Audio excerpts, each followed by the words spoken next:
So let's change topics and talk about the Reg A Plus offering you had last year, which was really monumental for crypto, especially for a US company.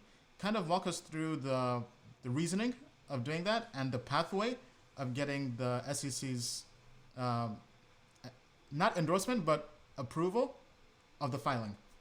Yep.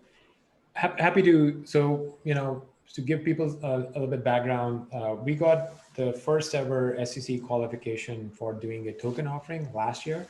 So it was a public offering. We wanted to kind of like include everyone. And the rationale for that was effectively two things. First is that when we were kind of like launching our plans for building this blockchain, and we wanted to distribute the crypto asset to people who wanted to participate, looking at the regulations, it really seemed like we cannot let the general public participate. This is 2017. This is around the time of the Blockstack summit in Mountain View. So what we did back then, it really bothered me that our core community and some of our open source developers or just the general enthusiasts around the project won't be able to participate because of regulations. And obviously we want to comply to all applicable law.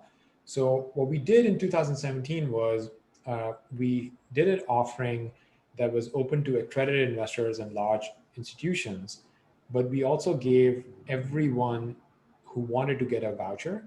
It was a non-binding type of a voucher that you will get the same price for participating in the offering once we figured out how to do an offering with the general public, right? So that was really our way of, it just didn't feel right that institutional investors can purchase right now, but the general public cannot, right? So we just gave them these vouchers and we said we'll try to work on this problem.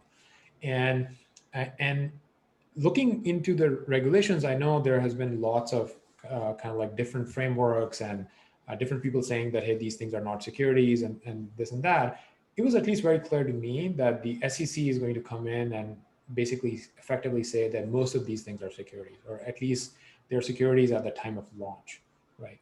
And complying with the regulations was definitely the harder thing to do, but it also helps us sleep better at night, right? Like in the sense that you have the comfort that you're complying with the applicable law, and it has some benefits as well. Yes, there's a lot of overhead. Like we had to figure out all these legal frameworks, all the accounting frameworks, and no one had done it before.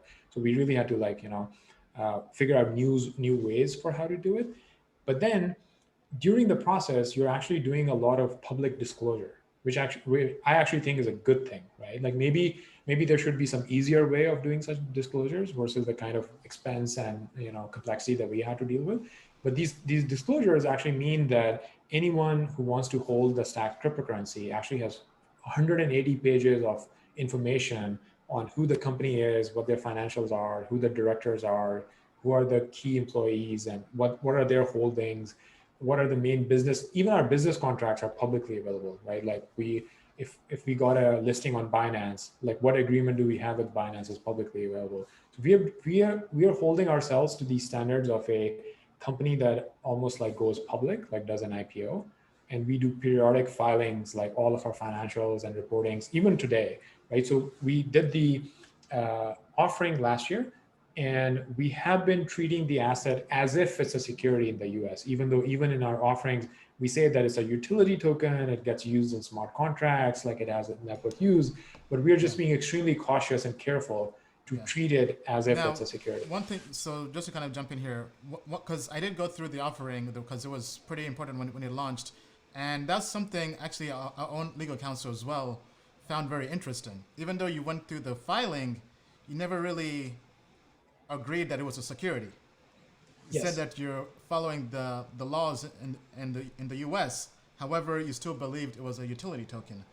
Yes. What was Because the process behind that?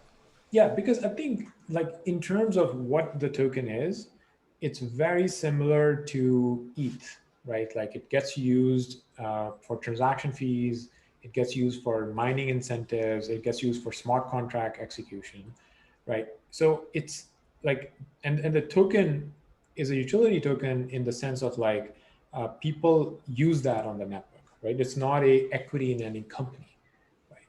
However, um, The interesting thing here is that if you use the Howey test, there are different kind of like conditions where, hey, is there a dependence on a single company, right? Or other types of things that might trigger that you should treat it as if it's a security for the time being, right? And especially if you want to be more careful, then the more safer thing to actually do is comply with the securities regulations anyway, right? Just in case, just to be extra careful, so that there aren't any problems down the road. So we actually took that framework that, let's say that at best it's unclear if it should be treated as a security or not in the US, right? So how about we treat it as if it's a security? And then internationally, most of the legal opinions are like they already treat it as a utility token. And that's how it's treated. And that's why it trades internationally already. And then interestingly, with the launch of Stacks 2.0, we released a legal framework and a memo from Wilson Sonsini that basically says that with 2.0, there's actually very little reason to treat it as a security anymore, right? Like, in fact, all of the analysis now points that it's very clearly not a security upon the launch of Stacks 2.0. So what that does is it actually, for the first time, gives a explicit framework for how something can be treated as if it was a security. And then it can explicitly be have this transition to a non-security status. And that's a question that the entire industry has been grappling with over the years, where people just don't know how can these things transition to clearly not being securities. Now, where can we find the framework you mentioned by Wilson Sonsini? Yeah, so it should be on a blog.blockstack.org.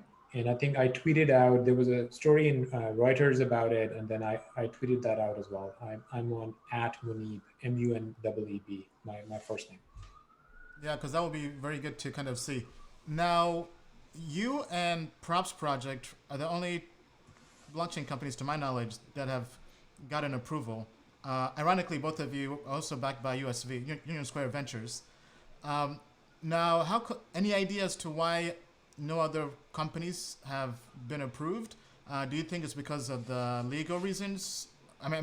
Legal expenses of going through that entire ordeal? And any idea in terms of what the typical timeline is? Yeah. So I think one thing that we've seen is that in the industry generally back in 2017, a lot of people were using these SAFs, and I was not comfortable with it. I kind of like stayed away from that structure. And interestingly, if you notice, in the last couple of years, people by default just block the US investors now, right? Which, if you think about it, that do you want to go through, 8-9 months of a process with the SEC and get a qualification to open up the network to US general public versus just block them? Blocking them is a much simpler, easier decision, right? And a lot of people are kind of like doing that, right? So I think in several ways, it's a shame that because of the overhead required to get these qualifications, people are effectively blocking off the U.S. investors, and it's in the long run. I think it's actually bad for the U.S. public, and there's a need for easier frameworks or cheaper ways for people to actually open up to the U.S. public markets as well. For us, like it was a little bit of a question of like, given that the project started in the US, like, we were based out of New York, or we had very heavy links with Princeton University, and some of our early backers ended up being US investors as well. And it just felt very weird that most of our open source community and developers who are building are US people. Obviously, we have some international participants as well, especially back then. It just felt strange that we block all of them off and just open to international people. So we fortunately had fundings and investment to be able to spend on this offering. And our hope was that once we do it, hopefully it will become cheaper and a little bit easier for other projects to do that as well.